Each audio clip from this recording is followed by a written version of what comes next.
Hello, I'm Kirk Dominick, President and CEO of the World Federation of Youth Clubs, and I'd like to welcome you to today's episode of Youth Development Beyond Borders. I'm particularly excited because today's episode is one of our Dreamers to Achievers episodes where we feature the work of WFYC affiliates and the impact they're making around the world. Today, we are joined by two very special guests from the Sports and Leadership Academy. Interestingly, this is an organization that operates both in Minneapolis, Minnesota, here in the United States, as well as in Monrovia, Liberia. And so we'll talk more about that, but it's an organization that is identifying athletes with special talents and investing in them, not just in their athletic development, but also in their academic development and their overall youth development. So it's an amazing organization doing amazing work, and the reason is that years ago, the idea of the founders who you're going to meet came to reality and today is driving real impact around the world. So I'm pleased to introduce you to two incredible young men, Frankie Miamen and Gabriel Kromah, the founders of Sports and Leadership Academy. Gabriel, Frankie, welcome. And how about tell the audience just a little bit about yourselves? Yeah, absolutely. First of all, we just want to thank you, Kirk, and the rest of the World Federation of Youth Club team for giving us this platform and this opportunity to be able to share our story. We're very grateful and very thankful for this opportunity. And like you mentioned, Kirk, my name is Frankie Miamen, one of the founders of Sports and Leadership Academy. We're very excited to be part of this podcast to share our story of what we've done and continue to do here in Minneapolis, Minnesota, and Monrovia, Liberia. So thank you. Absolutely. Yes, thank you, Kurt, as well. Thank you, Frankie, for articulating that so well. We're very grateful for the opportunity. Without opportunities, dreams and desires never manifested. My name is Gabriel Kromah, as Frankie stated. We're one of the founders of Sports and Leadership Academy, and we're very excited for what we are building, right? Both here and in Liberia. And we wouldn't be able to do it without the support of the World Federation of Youth Club and every other organization that's connected to us. Well, we appreciate you being part of our family, and we have certainly enjoyed getting to know you and witnessing firsthand the work that you're doing. So for the sake of our audience, tell us a little more about kind of the mission and the purpose. What's behind Sports and Leadership Academy? Yeah, excellent question, Kirk. Our mission at Sports and Leadership Academy is to inspire the next generation through sports to live healthier lives and to be innovators and change agents in their community. Gabe and I and the rest of the team strongly believe that each and every kid has the potential as well as the capacity to be a change agent. And sometimes you just need somebody outside of your circle that sees that potential and to help you navigate the process of realizing that potential. So here at Sports and Leadership Academy, we use sports as a vehicle to connect with the next generation because we see a lot of talented kids in our neighborhood, in our community that don't have direction. And we decided, instead of us just pointing at the situation and the problem, let us create a platform to where we can bring these kids in and be able to mentor them and help them through the process of realizing their dream, whether it's from an academic standpoint or athletic standpoint. And just to piggyback off what Frankie stated, working with these young men and young women in the community, both on the academic aspect, everybody knows that in order for you to be an athlete here in the States, your academic needs to be strong. But in that process, there are a lot of things and various things that happen to overcome when it comes to the academic portion. So one of the things that we do here is sit down with the athlete, get to know the family and the persons in the family behind those people, behind those athletes as well. I'm just getting to know, building that relationship, then we know how we can help, right? Yes, just as Frankie stated, our academic portion is one of our strong suits in Sports and Leadership Academy, both here in America and in Liberia. And one of those, why is that? Because academic is the key, right? Athletic is the vehicle that we use to draw in the youth. Using these two things, we have the platform and opportunity to engage even deeper, to get connected with families, to build that family inclusion. Having these three aspects, we can serve the person, serve the athletes. So we're excited for what we're doing here with Sports and Leadership Academy, and we look forward to the future. It's amazing. such a common trait among these youth development organizations within the WFYC family that in so many cases, sports or physical activity is the hook, right? It's what brings the young people in. But you all have taken that whole concept to another level of starting with the athlete and then building the whole young person around that. I want to know because, you know, I've had a chance to meet you all in person and get to know you better over the last year and a half or so. And you're just two amazingly inspiring people.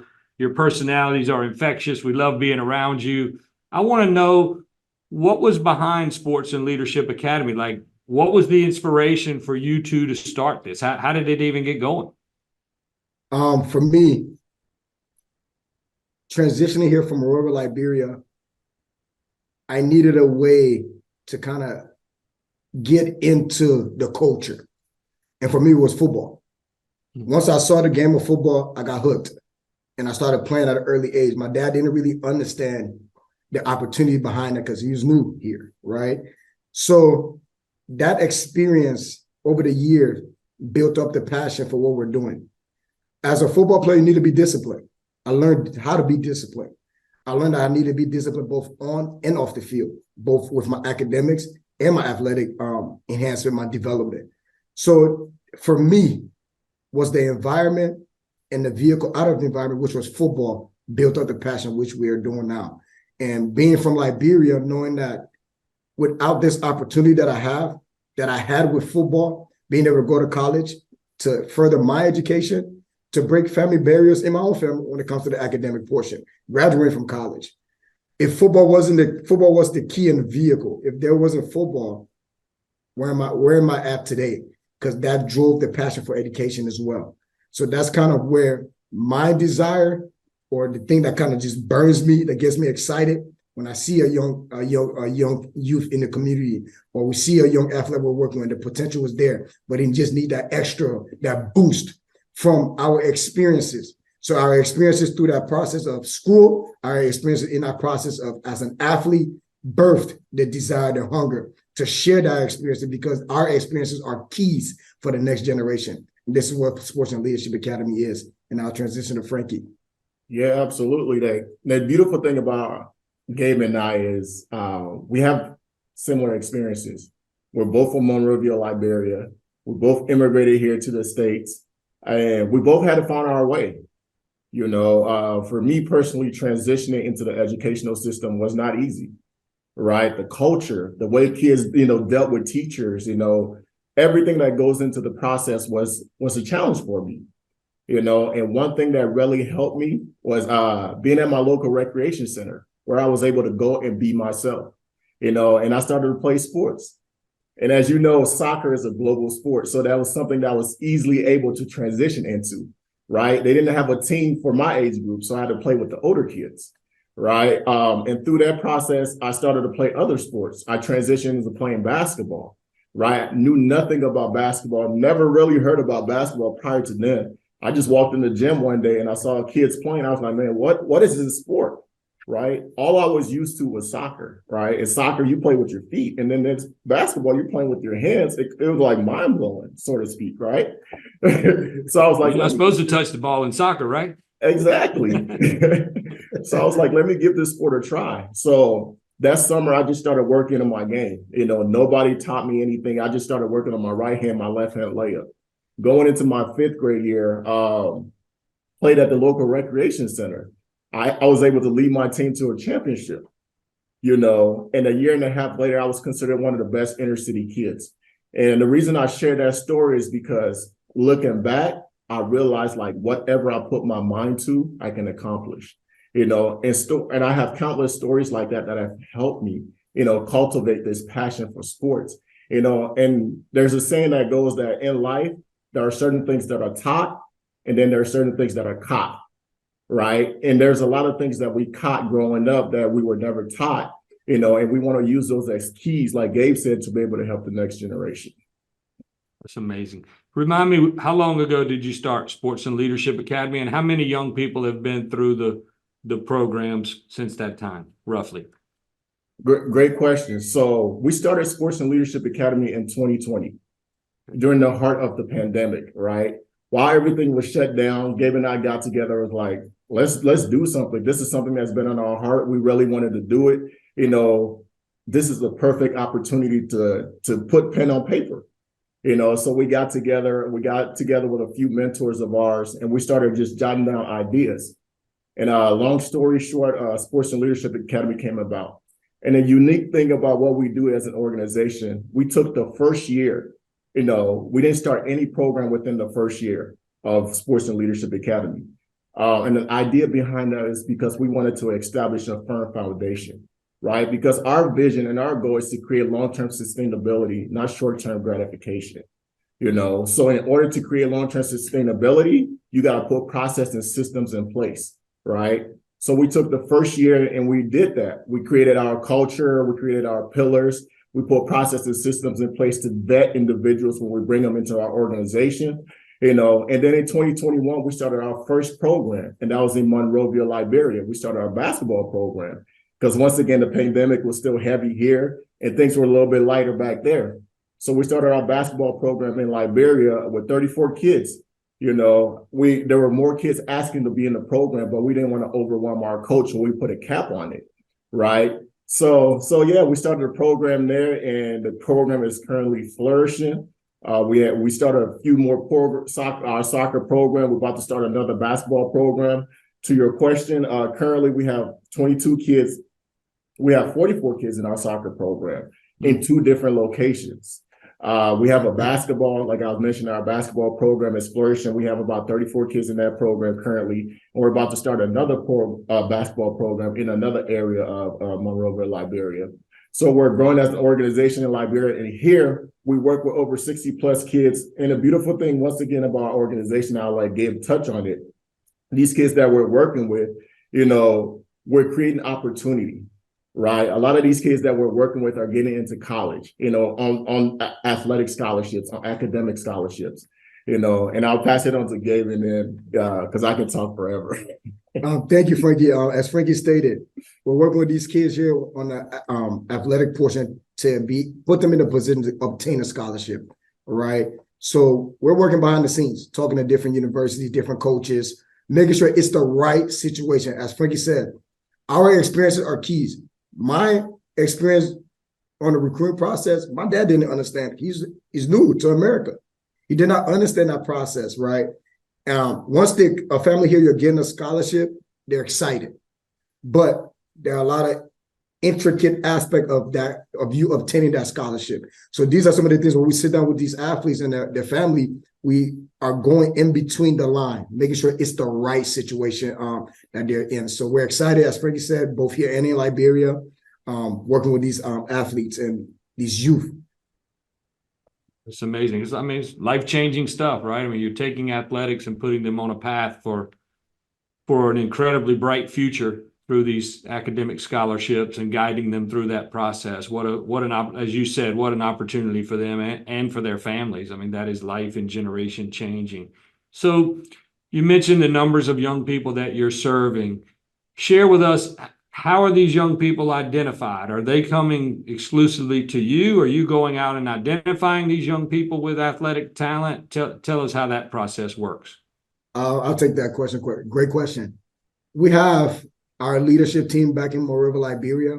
We have our project manager who kind of just oversees everything, and we have our director for our soccer program, and our 2 coaches that we have. So, as Frankie said, we don't want to grow too fast where we can't handle the capacity, right? And we're growing fast. So it's not like we have a cap, but we have a number. So these coaches are not overwhelmed. Because one of the things with the opportunity for these coaches in Liberia is a job opportunity, because there's no jobs in Liberia. So if there's no jobs, whatever they're doing with sports and leadership is almost like a job in a sense. It's providing that opportunity that they don't have, right? So we don't want to overwhelm it because we're growing the organization bit by bit to be able to handle this capacity. But to answer your question, Kirk, the kids will come, reach out to the coaches, and some of the coaches wherever the program is a big community. So once kids see what's going on, and they see structure, they'll come, right? So that's one of the things that we have. We have structure, we have foundation with the coaches back there. So the kid will reach out to the coaches. We have our registration portion, forms and things like that. that we have implemented both on that side as well. So once they reach out to us, how the coaches will sit down with them, with the family, get to know them. That's how we do the process here. Sit down with the athlete, meet with their family one-on-one, ask the question, why do you want to play this sport, right?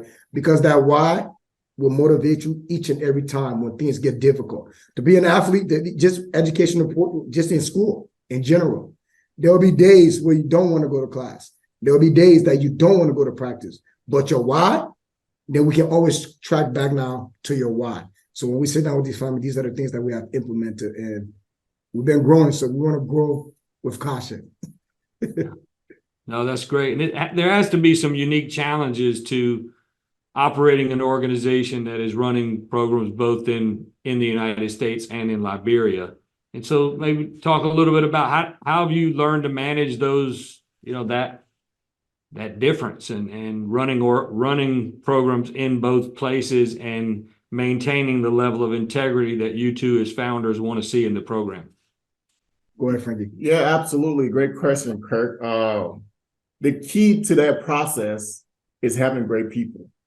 Gabe and I can't do this process on our own. We need like-minded people who see the vision and are able to execute the vision.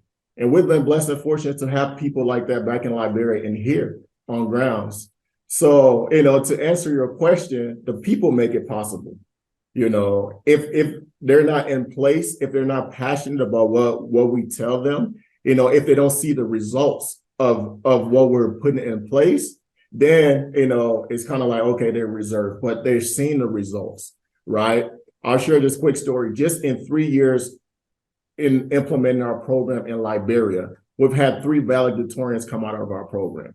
Wow. In 3 years, and our coaches are seeing this, our staff here, they're seeing this, and it just builds that excitement like, man, we see the vision. We see the impact that you guys are having, and we want to continue to push, even though we may not be getting anything right now, we may be getting a little, but we see it, and at the end of the day, if people can see, they can be forward thinking, they can see the vision, you can, the sky's the limit, So yeah, we're very excited for our people here on grounds and back home in Liberia. They make everything possible.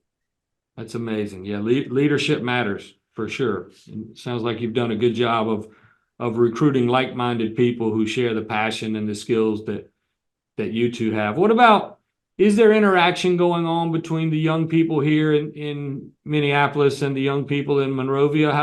Have you been able to do any of that yet? I know you're young as an organization, but I'm just wondering about, we talk about building global citizens and understanding each other and communicating. And I know you have that direct experience having immigrated here from Liberia. What about the interaction between young people here and there?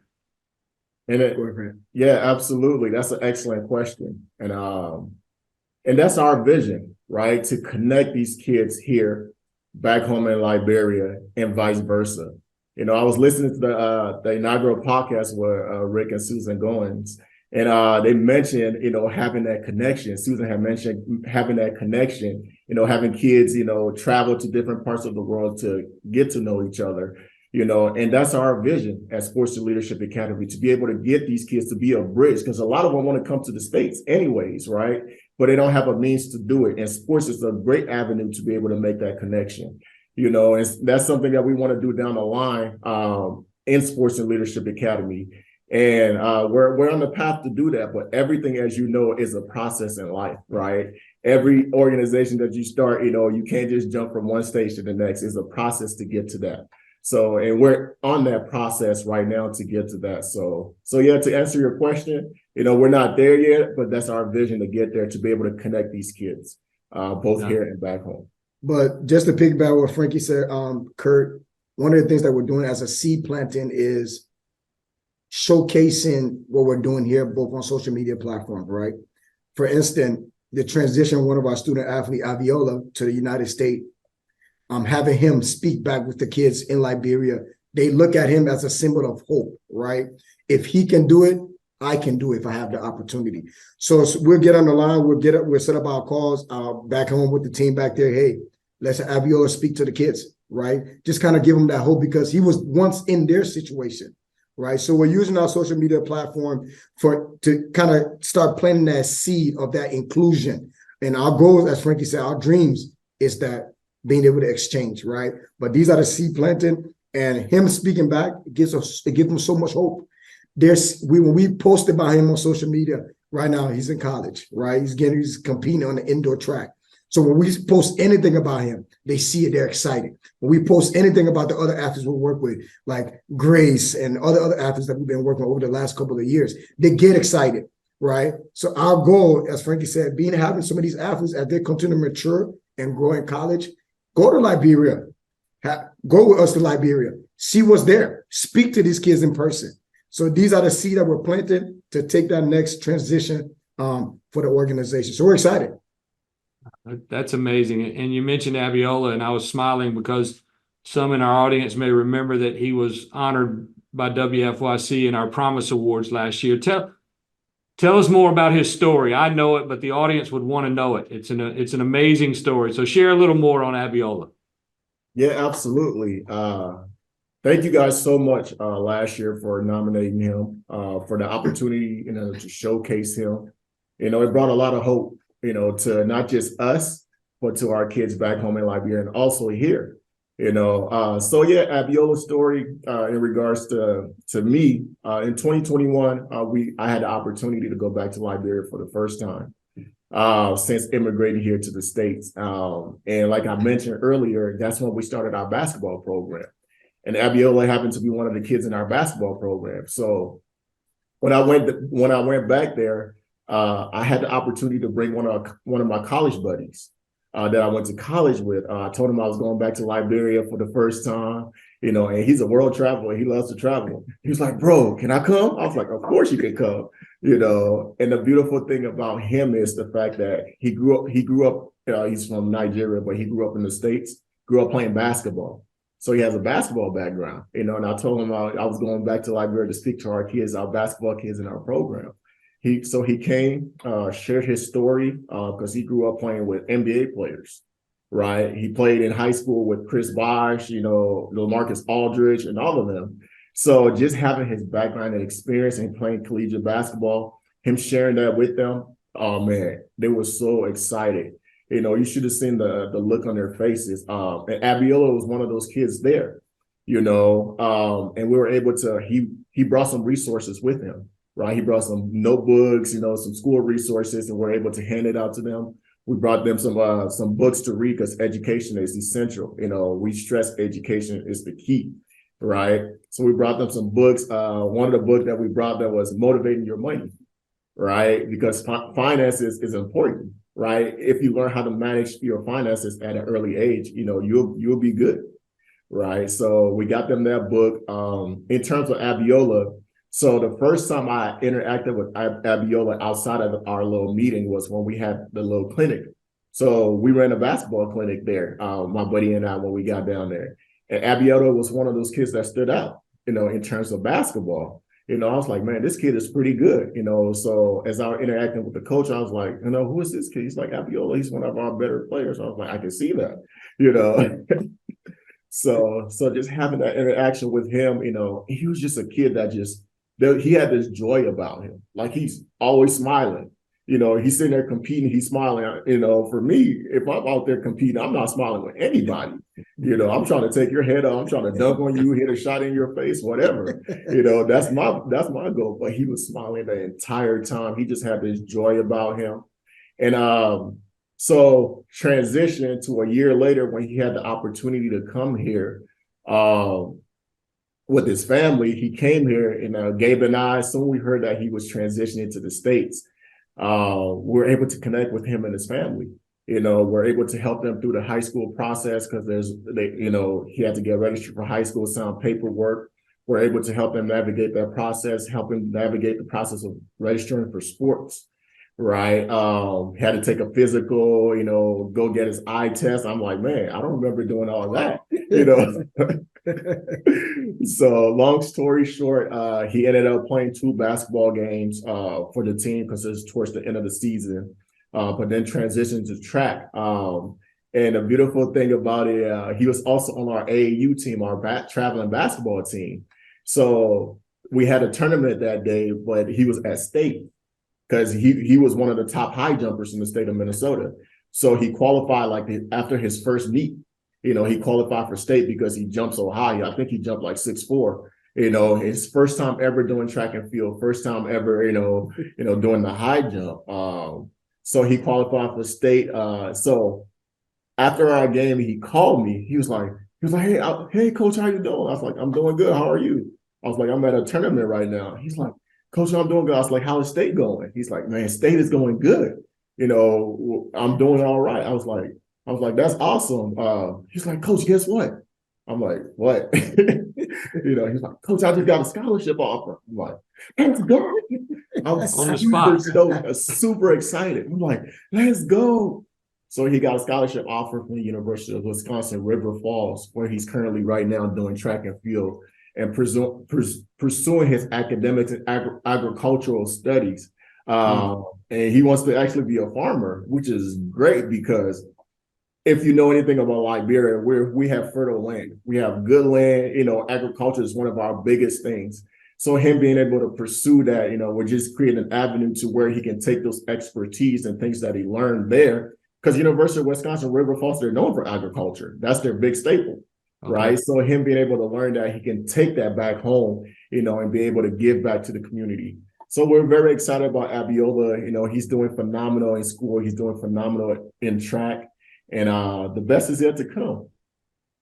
That's awesome. Great story. We wish him continued success, obviously. So you started in 2020 in the middle of a global pandemic. Despite that, you've accomplished amazing things. But I've known you two not very long, but long enough to know that you don't sit still and you don't rest on your laurels. So what's next? What's the future vision for Sports and Leadership Academy? And I could start that. Thank you. That's a great question. As we sat and got our thoughts at the end of last year, we had a team meeting, both Liberia and here. One of the challenges in Liberia that our coaches are consistently telling us about every time we have our monthly reports sent and have our meeting with the leadership team back in Liberia is facility, spacing. The current space that we used is used by many different other organizations. And sometimes when they're having events, the kids don't have the time to practice there. So these are some of the challenges that they were facing. So one of the things that in the last year, coming to this year, we had discussions like, okay, we're hearing this consistently. What can we do as an organization to take them to the next level? And one of those things is having our own facility.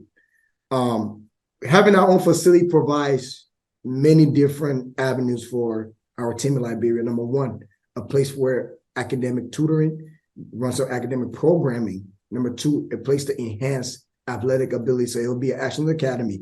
And number three, it provides job opportunities. Because many of those kids, their family may not have a job. They're selling on the street.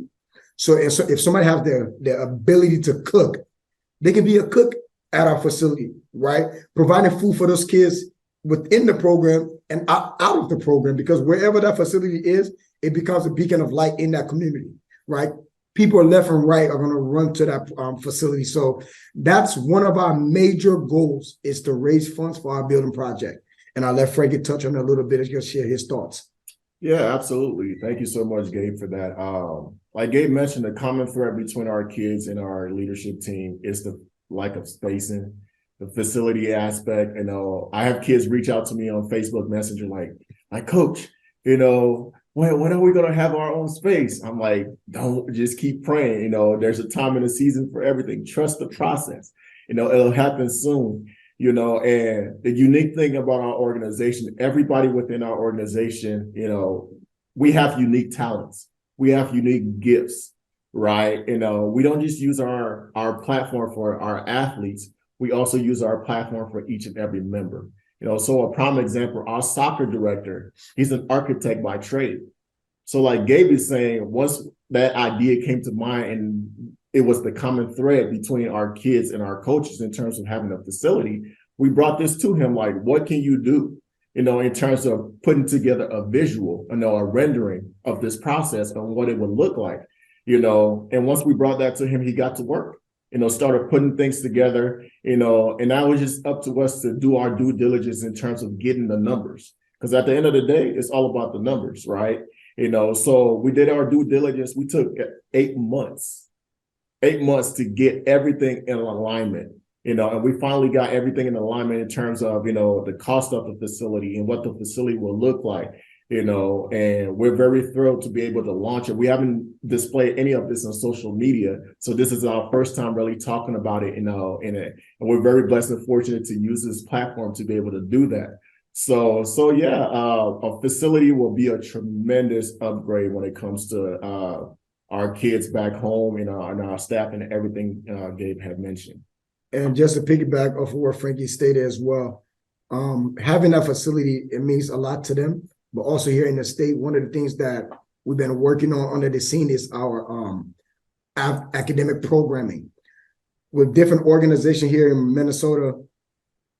Because everything we do here, we want to duplicate in Liberia, right? So having that facility and establishing our academic programming, once it's running here, we'll take that same academic programming and implement it in Liberia in the facility. So we have a space where through the city and different partnership with the city of Brooklyn Center, city of Brooklyn Park, to have a location to be able to run our academic programming. So behind the scene, we've been working on our programming, what the program will look like. We have what it will cost to run within the community. And that programming present a hope in a sense of is another vehicle. Now we can engage our reach with the youth, engage our reach with families. Because one of the things that we're struggling with in our community, daycare is too expensive. Families, members are working overload to provide for the family. So some of these kids, some of these youth are home. They're being groomed by television. They're being groomed by the negative things that happen in the environment. So having our academic programming, we stand in the gap between families and the youth to be able to reach more families and serve more families in our community. So these are the two things that is at our top of our list for 2024 for Sports and Leadership Academy. It's amazing. We talk all the time, as you two know, here at WFYC about these, what we call the 3 Ps, giving young people a safe place where they can be free from physical and social and emotional harm, and people, trained, caring people who are pouring themselves into the future of these youth, and then programs, meaningful programs that are designed to put them on a path for success. And it's obvious listening to you two that Sports and Leadership Academy is, you're hitting all 3 of those and have not only proven success in all 3, but you have vision for improving all 3. And I think that's going to pay tremendous dividends for your organization and, more importantly, for the communities that you're serving. So kudos to both of you. I would ask you, you talked about your dreams and the needs of Sports and Leadership Academy. How can people learn more about Sports and Leadership Academy? How can people support Sports and Leadership Academy and your vision? Talk a little bit about how people can connect with you. Yeah, absolutely. So we do have a website. It's www.sportsandleadershipacademy.org. We have our social media platform, right? We have a Facebook, Twitter, Instagram. Anything I'm missing? Yeah. So in regards to our website, there's a donation aspect of our website. Once you click on the website, you can donate. Every donation is tax deductible because we're a 501c3 tax-exempt organization. So every donation is tax deductible. And continue to follow us on social media because we post a lot of things in regards to what we're doing here in the States and back home in Liberia. We like to show our kids and the talent and the things that they're doing in the community. Our kids, the second Saturday of every month in Liberia, to go out into the community, cleaning the community, engaging with other their peers in the community, just things like that, just changing the mindset and the ethos of the way people think, it's something that, we've been doing for a while now, and we want to continue to do, and it helps, when people donate and give to, our mission, right? And what we're doing as an organization. So yeah, our social media platform, our website, you guys can learn more about us, and we thank you guys. And to piggyback off of that, Frankie, one of the things too, growing this organization hasn't been easy in the last couple of years, but what keeps us going is these stories and seeing the light, the joy from our team in Liberia, right? And the kids in Liberia. One of the challenges is the financial aspect, because a lot of the funding for sports and leadership have been coming out of our pocket or the team that we have here. For instance, just having something for those guys in Liberia to be able to work with this kid on a daily basis, where they can buy water, because some of these kids may not have food to eat at their home.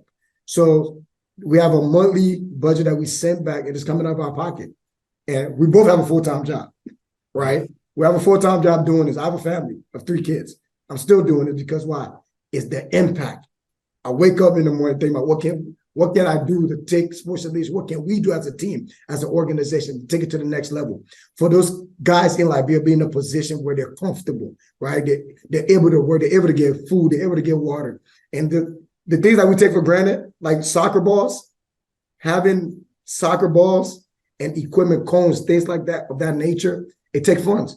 They're cheap here, but they're expensive in Liberia, right? So these are the challenges that we've been facing, but by His grace, we've been able to do bit by bit. So any support, any connection, these are the challenges of where that funding is going. It's going to the team in Liberia, right?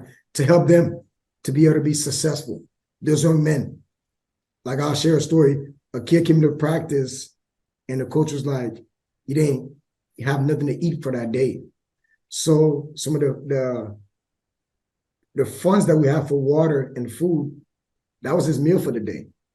And when I think about that and how we have access here, it burns me up in a sense that shouldn't be happening, but that's the circumstance that what it is. I could have been that kid at any moment, right? So whatever we can do, even if it's pulling from here, our own personal finance to solve that need, that's what we've been doing, right? But as we continue to grow, we know things will change and it'll become easier for the team back in Liberia. That's amazing. And I have no doubt that as more of the world hears your story and the impact that you're having, your support will continue to grow as your services has. And again, we're so happy to have you as a member of the World Federation of Youth Clubs family. I've asked you a lot of questions. I'm going to open up to you to anything that I haven't asked you that you think the audience ought to know about Sports and Leadership Academy. And I'd pose that question to both of you individually. If there's anything else you'd like to share, we'd love to give you that opportunity. Thank you, Kurt. Frankie? Yeah, like we mentioned earlier, we're very passionate about what we do. And having the opportunity to go back home to Liberia, and just seeing, those kids' faces. I'll share a brief story. My first visit there, after I introduced myself to the kids and my buddy introduced himself to the kids and we spoke to them. One kid came up to me. He was like, man, thank you guys so much for being here. He's like, I did not know that people in the United States and the diaspora cared about us. And when he said that, it touched my heart so much because in that moment, I was like, man, you guys are all I think about. Because that could have been me, growing up in Civil War, having the opportunity to come to the United States, that's only by His grace, right? And I have this obligation, for lack of a better word, obligation to give back to you guys. I may not have much right now, but the little that I have, I can give, So yeah, just going through that process and seeing how, the hope that we have created through Sports and Leadership Academy, there's no turning back. There's no turning back for us, so we're very excited, very passionate about this process. And I'll just say one thing, I've just piggyback off Frankie. A few things that just stick out to me and to the organization, the team here. The little that we are given is making tremendous impact and change. So every time we share with our team here, like when we're talking about a building project, we had a meeting with the organization in Liberia to because it can get tough when there's no financial strength, especially for the coaches, like day to day run the program. So one thing we wanted to show them where we're transitioning as an organization. So we had a meeting, show them the few images of the building. They were so excited. And we said that some of the kids that are part of the program now will be the ones that will be operating and running this building. Once this is up and established, because now they become empowered. So every time we have this conversation with the team, when they're asking, they're excited, where things are, because they've seen the visual.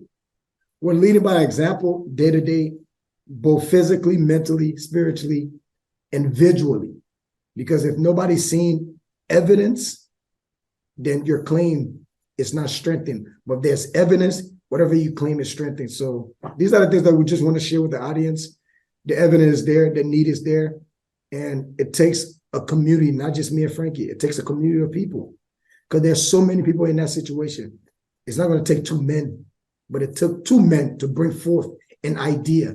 But it takes laborers, men, to execute the idea, the vision, to manifest to the fullest. So we're excited, and thank you for the opportunity, even being connected with you guys, Kirk, because it motivates us. We look up to you guys like, man, they've been doing this work for so long, but look where they're going. It gives us hope, because sometimes it gets tough. You need like a beacon of hope. So when we look at you guys in the transition of the World Federation of Youth Club and everyone that's connected to that, it gives us hope, right? Because you guys started how we started. But now look where we are. We're discussing now, right? So we're excited. It's amazing. And the world is better for having you two in it, and World Federation of Youth Clubs is better for having Sports and Leadership Academy in it. We do the easy part. We work here behind the scenes to support you, but you're doing the hard part, and your coaches and your teachers are doing the hard part. And it's amazing to hear stories like Abiola's and others for the audience to understand the impact that you are making. So I want to thank the two of you for joining us today. I want to thank you for the work that you're doing and the support you give to WFYC. To our audience, I want to thank you for tuning in and listening to this amazing story. I hope that you will go to Sports and Leadership Academy's website and learn more about what they're doing and their dreams and vision for the future. And I hope that you will join us on future episodes of Youth Development Beyond Borders, where we continue to showcase the amazing stories of organizations like Sports and Leadership Academy. As always, we hope you'll follow us on social media and stay connected to all of our growth as we work through our vision for the future as well. So thanks for joining us, and we'll look forward to seeing you on the next episode.